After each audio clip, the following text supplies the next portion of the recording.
네, 우리 옆에 있는 사람들과 함께 인사하도록 하겠습니다. 메리 크리스마스. 네, 네, 네, 네. 메리는 기쁘다는 뜻이고, 크리스마스는 크라이스트와 마스, 미사의 합성어입니다. 그래서 그리스도를 미사, 예배하자 이런 뜻입니다. 캐톨릭에서 미사라는 말을 우리가 예배 대신 쓰죠. 미사는 한국어가 아니기 때문에 저희는 한국어로 바꿔서 이렇게 쓰는 것입니다. 그래서 크리스마스에 해야 될 것은 그리스도를 예배하는 것입니다. 예수님을 예배하는 교회가 되기를 주님의 이름으로 축복합니다. 오늘 시편 54편의 배경은 사무엘상 23장에 나와 있는 배경 속에서 지어진 시입니다. 사무엘상 23장에 보면 다윗은 여전히 위기에 처해 있습니다. 우리가 시편 말씀을 계속해서 살펴보지만 다윗은 계속해서 위기의 상황에 놓여 있죠. 그 위기의 상황에 놓이게 하는 대상은 바로 사울 왕이었습니다. 사울 왕 한 사람 때문에 다윗은 계속해서 위기의 상황에 놓여 있고, 그리고 그 위기 속에서 시를 계속 쓰게 되는 거죠. 여러분, 우리가 살아가면서 나를 괴롭게 하는 사람이 그렇게 많지는 않습니다. 맞죠? 거의 딱 한 사람 정도. 그런데 그 한 사람이 온 인류의 사람들이 나한테 잔소리하는 것처럼 들릴 때가 있습니다. 온 인류의 사람이 나를 대항하는 것처럼 그 한 사람의 괴롭힘이 쉽지 않을 때가 있습니다. 여러분들도 당해 보셨죠? 그 한 사람의 어떤 나에게 괴롭히고 나를 억압하고 나를 힘들게 하는 경우를 아마 경험했을 것입니다. 여러분들이 그 한 사람이 되지 않기를 먼저 축복하고 싶습니다. 누군가를 고집스럽게 괴롭히는 그 한 사람이 안 된다는 것은 너무 중요한 일이죠. 그렇지만 나를 괴롭히는 그 한 사람으로 인해서 만들어지는 신앙의 형태가 있죠. 그것으로 인해서 내 삶이 그리스도를 바라보게 하는 그런 어떤 동기가 될 때가 있다는 것입니다. 예를 들면 야곱에게는 에서 때문에 하나님을 바라볼 수밖에 없었던 상황이었죠. 에서는 탁월한 사냥꾼이었기 때문에 너무나도 위험한 상황에 놓여 있었습니다. 그래서 그 한 사람으로 인해서 하나님을 바라보게 되었던 거죠. 여러분들을 누가 괴롭히는지 모르겠지만, 여러분들 누가 아프게 하는지 모르겠지만 아마 다수의 사람이 아니라 소수의 사람들일 겁니다. 하지만 기억하십시오. 그 소수의 사람보다 여러분들 사랑하는 다수들이 더 많다는 것을 기억하십시오. 그 중에 아마 저도 있을 겁니다. 그리고 당신의 옆에 앉아 있는 사람도 아마 괴롭히는 사람이 아니라 사랑하는 사람이지 않을까 생각합니다. 한번 확인해 보십시오. 옆에 있는 사람을. 네. 그런데 다윗을 괴롭히는 사람은 한 사람이었는데 그 한 사람이 영향력이 너무 강한 사람이었습니다. 그 나라의 왕이었습니다. 그래서 이 사울 왕만 다윗을 괴롭히려고 했지만, 마음은 가지고 있었지만 구조상 모든 사람들이 다윗을 괴롭힐 수밖에 없는 상황이 되었던 것이죠. 시편 52편 우리가 2주 전에 나눴던 말씀인데, 그 말씀에서는 이 다윗이 제사장들과 함께 있을 때 이 제사장들을 다 죽이게 되는 동기를 누가 마련했냐면 이 도액이라는 사람이, 이 에돔 사람이죠.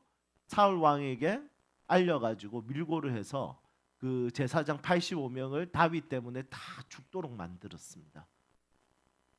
어, 그리고 오늘 이 말씀해 보니까 10이라는 광야.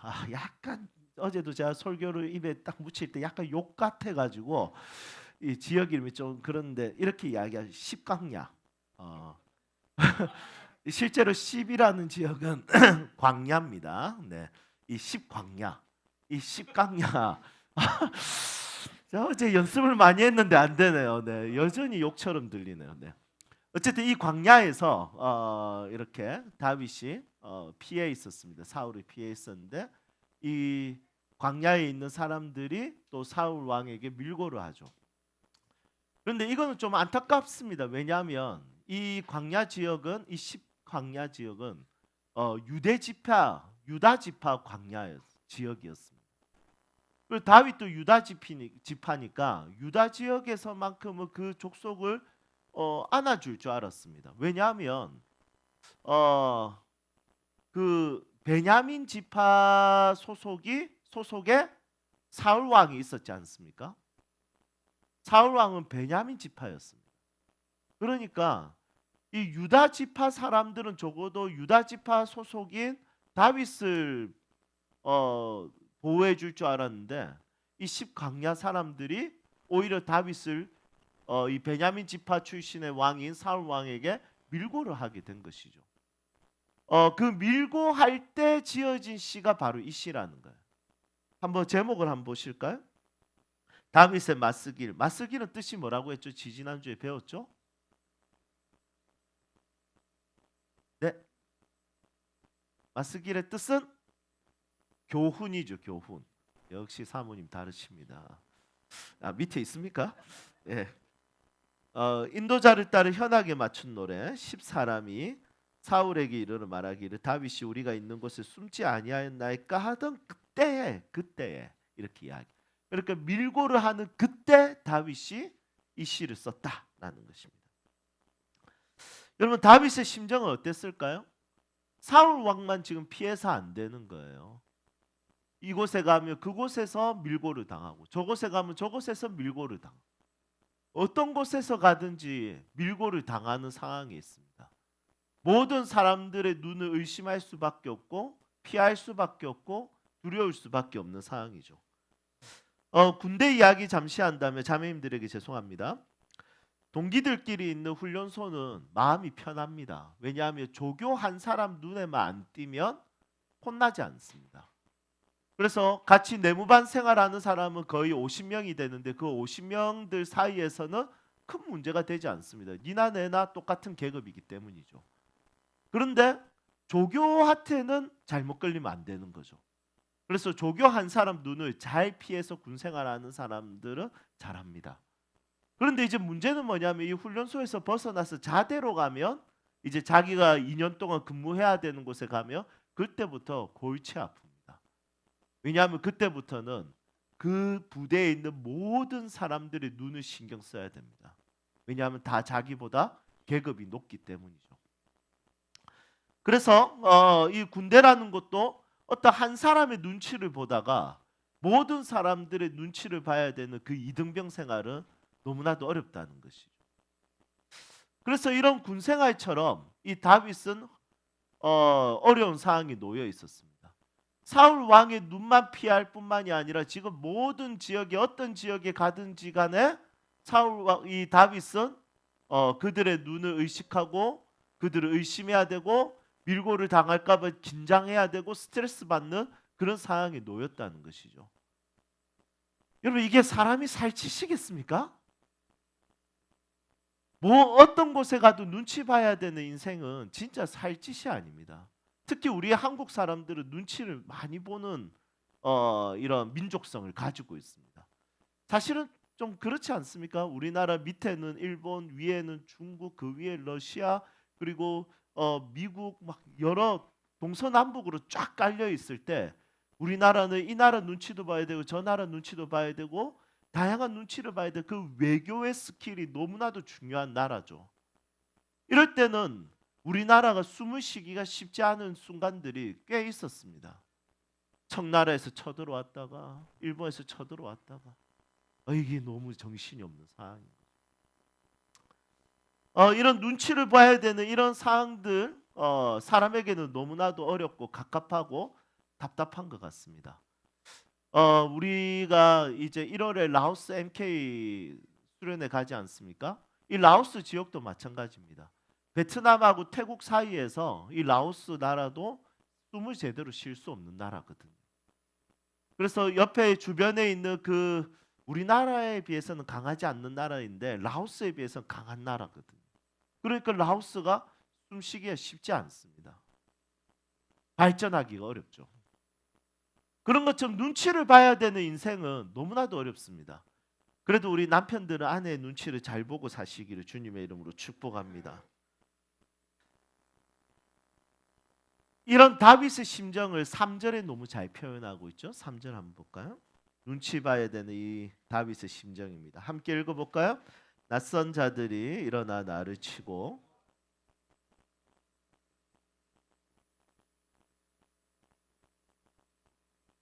셀라 아멘. 여러분 낯선 자들에 대한 이야기를 합니다. 포악한 자는 이제 사울 왕을 비롯한 사람들이죠. 자기 생명을 수색하는, 찾아내는, 그래서 밀고하는 이런 상황들을 너무나도 잘 표현한 말씀입니다. 다윗의 삶은 신고를 당하고 추격을 당하고 도망치는 일이 반복되는 삶이었죠. 그리고 또 신고를 당하고 또 추격을 당하고 또 도망치고 이게 계속해서 반복되었습니다. 이게 거의 10년 이상을 이렇게 다윗은 살아왔습니다. 여러분 이것은 다윗의 마음을 숨통을 완전히 조여버리는 삶이었던 것입니다. 그런데 이런 상황 속에서 다윗이 선택한 것이 있습니다. 그 선택이 참 멋지다는 생각이 들고요. 이 시를 통해서 우리도 이런 삶을 선택하는 것이 좋지 않을까라는 생각을 합니다. 6절 말씀 한번 보실까요?